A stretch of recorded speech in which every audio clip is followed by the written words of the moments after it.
सिद्ध गुफा का मौन रहस्य। हिमालय की गोद में बसा एक और गांव था, मृगवन। ये गांव अपनी प्राकृतिक सुंदरता और प्राचीन मंदिरों के लिए जाना जाता था। लेकिन मृगवन से भी दूर, घने जंगलों और दुर्गम पहाड़ियों के पार एक ऐसा स्थान था जिसके बारे में केवल किंवदंतियां थीं। सिद्ध गुफा। कहा जाता था कि इस गुफा में स्वयं भगवान बुद्ध ने निर्वाण प्राप्त किया था और उनकी ऊर्जा आज भी वहां स्पंदित होती है। लेकिन गुफा तक का मार्ग इतना खतरनाक था कि कोई भी वापस नहीं लौटा, और जिसने भी प्रयास किया वो या तो गायब हो गया या हमेशा के लिए मानसिक रूप से विक्षिप्त हो गया। मृगवन में सारिका नाम की एक युवती रहती थी। सारिका एक अनाथ थी जिसे गांव के एक बौद्ध मठ ने पाला था। उसे बचपन से ही बुद्ध के उपदेशों और जीवन दर्शन में गहरी आस्था थी। सारिका अन्य गांव वालों से अलग थी। उसकी आंखों में एक अजीब सी चमक थी और उसके मन में सिद्ध गुफा के प्रति एक असहनीय जिज्ञासा। उसे अक्सर सपने आते थे जिनमें एक दिव्य प्रकाश उसे सिद्ध गुफा की ओर खींचता था और एक मधुर अज्ञात मंत्र उसके कानों में गूंजता था। गांव के भिक्षु गुरु पद्म संभव, जो एक सिद्ध पुरुष थे, सारिका की इस बेचैनी को समझते थे। उन्होंने उसे कई बार चेताया, बेटी, सिद्ध गुफा तक का मार्ग केवल शरीर का नहीं, आत्मा का मार्ग है। वहां तक वही पहुंच सकता है जिसे स्वयं बुद्ध का आशीर्वाद प्राप्त हो। एक दिन जब सारिका 17 वर्ष की हुई तो उसके सपने और भी तीव्र हो गए। उसे लगा कि अब उसे जाना ही होगा। उसने गुरु पद्म संभव से आज्ञा मांगी। गुरु ने एक गहरी सांस ली और बोले, यदि तुम्हारा संकल्प इतना प्रबल है तो मैं तुम्हें रोकूंगा नहीं, लेकिन याद रखना, मार्ग में अनेक भ्रम और परीक्षाएं होंगी। तुम्हें अपनी आस्था और विवेक को कभी नहीं छोड़ना होगा। गुरु ने सारिका को एक छोटा सा माला दिया जिसमें बोधि वृक्ष के बीज गुंथे थे और एक पुराना जीर्ण शीर्ण नक्शा जो सिद्ध गुफा का अस्पष्ट मार्ग दर्शाता था। ये नक्शा तुम्हें केवल शारीरिक मार्ग दिखाएगा बेटी, असली मार्ग तुम्हारे भीतर है। अगले ही दिन सूर्योदय से पहले सारिका ने अपनी यात्रा शुरू की। उसके पास केवल थोड़ा सा सूखा भोजन, पानी और गुरु का दिया हुआ माला था। शुरुआत में मार्ग सीधा था, लेकिन जैसे जैसे वो आगे बढ़ी, जंगल घना होता गया। दिन ढलते ही अजीबोगरीब आवाज़ें आने लगी, कभी जानवरों की चीखें, कभी हवा की डरावनी सरसराहट और कभी दूर से आती हुई किसी अज्ञात भाषा में फुसफुसाहट। सारिका को लगा कि कोई उसका पीछा कर रहा है। उसने पीछे मुड़कर देखा, लेकिन उसे कोई नहीं दिखा। डर के बावजूद उसने बुद्धम शरणम गच्छामि का जाप जारी रखा। रात में उसने एक पेड़ पर आश्रय लिया। उसे लगा कि वो थक चुकी है, पर नींद नहीं आई। उसे एक बार फिर वही मधुर मंत्र सुनाई दिया जो उसके सपनों में आता था। इस बार वो मंत्र अधिक स्पष्ट था और उसे महसूस हुआ कि वो उसके भीतर से ही आ रहा है। सुबह होते ही उसने फिर से चलना शुरू किया। नक्शा उसे एक नदी के किनारे ले आया। नदी का प्रवाह बहुत तेज था और उस पर कोई पुल नहीं था। सारिका सोचने लगी कि इसे कैसे पार किया जाए। तभी उसे नदी के उस पार एक साधु दिखाई दिए जो हाथ हिलाकर उसे बुला रहे थे। सारिका को लगा कि ये कोई दैवीय सहायता है। जैसे ही उसने नदी में कदम रखा, पानी उसके पैरों को खींचने लगा। उसने चीखना चाहा, लेकिन आवाज नहीं निकली। साधु ने एक अजीब सी मुस्कान बिखेरी जो डरावनी थी। सारिका को एहसास हुआ कि ये कोई साधु नहीं, बल्कि एक भ्रम था। उसने तुरंत गुरु का माला पकड़ा और आंखें बंद कर ली। उसके भीतर से एक शक्ति उभरी और उसने देखा कि वो साधु धुएं में बदल गया और गायब हो गया। जब उसने आंखें खोली तो वो नदी के किनारे पर थी, सुरक्षित। उसने समझा ये पहली परीक्षा थी, माया का भ्रम। अब मार्ग और भी कठिन होता चला गया। उसे ऊंची ऊंची चट्टानें चढ़नी पड़ीं, संकरे दर्रों से गुजरना पड़ा। एक जगह पर उसे भूख और प्यास सताने लगी। तभी उसे एक हरा भरा वृक्ष दिखा जिस पर रसीले फल लटके थे। जैसे ही वो फल तोड़ने के लिए हाथ बढ़ाती, उसे गुरु के शब्द याद आए, विवेक को कभी मत छोड़ना। उसने ध्यान से देखा तो उसे एहसास हुआ कि वो वृक्ष जहरीले पत्तों और कांटों वाला था जो एक मोहक आवरण में लिपटा था। ये लालच की परीक्षा थी। उसने अपनी प्यास को नियंत्रित किया और आगे बढ़ी। कई दिनों तक चलने के बाद वो एक गहरी घाटी के मुहाने पर पहुंची। नक्शा यहाँ समाप्त हो गया था। घाटी के उस पार बादलों से ढकी एक विशाल चोटी दिखाई दे रही थी जिस पर सिद्ध गुफा होने का अनुमान था। लेकिन घाटी इतनी गहरी थी कि उसे पार करना असंभव लग रहा था। तभी उसे एक आवाज़ सुनाई दी जो उसके मृत माता पिता की आवाज़ जैसी थी। सारिका, वापस आ जाओ, ये मार्ग तुम्हारे लिए नहीं है। हम यहाँ तुम्हारा इंतजार कर रहे हैं। सारिका की आंखों में आंसू आ गए। उसे लगा कि उसके माता पिता उसे बुला रहे हैं, लेकिन तभी उसे याद आया कि गुरु ने कहा था कि अपने भीतर के भय का सामना करना होगा। ये अहम और अकेलेपन का भय था। उसने गहरी सांस ली और अहंकार को त्याग कर अपने मन को शांत किया। उसे पता था कि उसके माता पिता शांति में हैं और ये केवल एक और भ्रम था। उसने अपनी आंखें बंद की और अपने हृदय में बुद्ध की छवि को स्थापित किया। जब उसने आंखें खोलीं तो उसने देखा कि उस भयानक घाटी के ऊपर, जहां से माता पिता की आवाज आ रही थी, एक पतली पारदर्शी ऊर्जा का पुल बना हुआ था। ये पुल केवल विश्वास की आंखों से ही देखा जा सकता था। उसने निडर होकर उस पर चलना शुरू किया। पुल पार करते ही वो एक विस्तृत पठार पर पहुंची, जहां हवा में एक अलग ही शांति थी। वहां दूर दूर तक कोई पेड़ नहीं था, केवल पत्थरों का एक विशाल मैदान था। पठार के बीच में उसने एक प्राचीन गुफा का प्रवेश द्वार देखा, जो किसी विशालकाय मुख जैसा लग रहा था। यही सिद्ध गुफा थी। जैसे ही वो गुफा के अंदर गई, उसे धीमी स्थिर गर्जना सुनाई दी, जो धरती के गर्भ से आ रही थी। गुफा का अंदरूनी हिस्सा पूरी तरह से प्राकृतिक था, लेकिन उसकी दीवारों पर चमकीले क्रिस्टल जड़े थे, जो एक अद्भुत रोशनी बिखेर रहे थे। उसने देखा कि गुफा के केंद्र में एक विशालकाय स्तूप था, जो पूरी तरह से सफेद संगमरमर का बना था। स्तूप के चारों ओर दर्जनों भिक्षु बैठे ध्यान कर रहे थे। वे सब मौन थे और उनके चेहरे पर एक अलौकिक शांति थी। सारिका स्तूप के पास पहुंची। उसने देखा कि स्तूप के ऊपरी सिरे से एक हल्का सुनहरा प्रकाश निकल रहा था, जो गुफा को रोशन कर रहा था। जैसे ही उसने स्तूप को छुआ, उसे एक जबरदस्त ऊर्जा का अनुभव हुआ। उसके भीतर के सारे संशय, सारे भय समाप्त हो गए। उसे लगा कि वो अनंत शांति के सागर में गोता लगा रही है। तभी स्तूप के पास बैठे भिक्षुओं में से एक ने अपनी आंखें खोली। उनकी आंखें भी हजारों तारों जैसी थीं, ठीक वैसे ही जैसे सारिका ने अपने सपनों में देखा था। उन्होंने सारिका को देखा और एक शांत गहरी आवाज में कहा, स्वागत है बेटी सारिका, तुम्हारी प्रतीक्षा हो रही थी।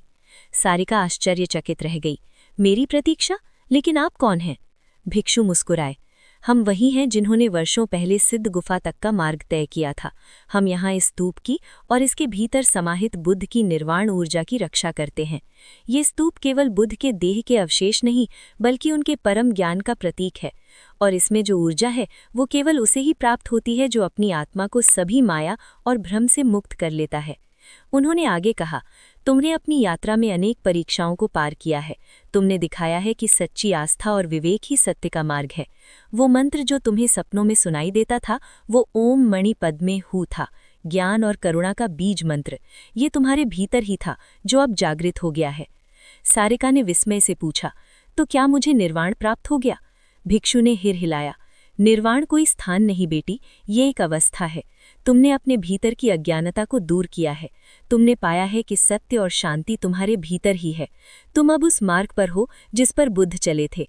तुम्हारा कार्य अब इस ज्ञान को दूसरों तक पहुंचाना है। उन्होंने एक और रहस्य उद्घाटन किया। गुरु पद्मसंभव भी इसी गुफा से जुड़े हैं। वे हमारे ही एक पूर्वज भिक्षु के वंशज हैं और उन्हें भी इस गुफा के रहस्यों का ज्ञान है। उन्होंने तुम्हें यहाँ तक लाने में सहायता की है। जैसे ही भिक्षु ने ये बात कही, सारिका को अपने गुरु के शब्द याद आए और उनके चेहरे पर एक हल्की मुस्कान आ गई। उसे समझ आया कि उसकी पूरी यात्रा एक दैवीय योजना का हिस्सा थी। सारिका को अब सब कुछ स्पष्ट हो गया था। उसे एहसास हुआ कि सिद्ध गुफा केवल एक भौतिक स्थान नहीं, बल्कि एक आध्यात्मिक यात्रा का प्रतीक थी। यहाँ आकर उसे कोई चमत्कारिक शक्ति नहीं मिली थी, बल्कि उसने अपने भीतर की असीम शक्ति और ज्ञान को पाया था। सारिका ने भिक्षुओं के साथ कुछ समय बिताया, उनके मौन और ध्यान में सहभागिता की। उसने महसूस किया कि यहाँ कोई जादू या रहस्य नहीं था, बल्कि गहन आत्मज्ञान और शांति थी। फिर एक दिन उसने वापस मृगवन लौटने का निर्णय लिया। उसने उसी ऊर्जा के पुल का उपयोग करके घाटी पार की और इस बार उसे कोई भ्रम नहीं दिखा। मार्ग में कोई डर नहीं था। वो शांत मन से वापस लौटी। जब वो मृगवन पहुंची तो गुरु पद्मसंभव उसे देखकर मुस्कुराए। उन्होंने सारिका की आंखों में वही शांति और चमक देखी जो सिद्ध भिक्षुओं की आंखों में थी। सारिका ने गुरु के चरणों में झुककर आभार व्यक्त किया। उसने कुछ नहीं कहा, लेकिन गुरु ने सब कुछ समझ लिया था। गांव वालों के लिए सारिका वही अनाथ लड़की थी जो सिद्ध गुफा की ओर गई थी और चमत्कारिक रूप से वापस आ गई थी। उन्होंने उसके लौटने को एक शुभ संकेत माना। सारिका ने अपने अनुभव को शब्दों में बयान नहीं किया, क्योंकि वो जानती थी कि कुछ सत्य ऐसे होते हैं जिन्हें केवल महसूस किया जा सकता है। लेकिन अब उसकी हर बात, हर मुस्कान, हर कर्म में बुद्ध की करुणा और ज्ञान झलकने लगा था। वो अब किसी अनजान पथ की यात्री नहीं थी, बल्कि मौन ज्ञान की वाहक बन चुकी थी। सिद्ध गुफा का रहस्य उसके भीतर समा गया था और अब वो स्वयं उस रहस्य का हिस्सा बन चुकी थी, जिसने अंततः अपने भीतर बुद्ध को खोज लिया था। अनजान पथ का यात्री।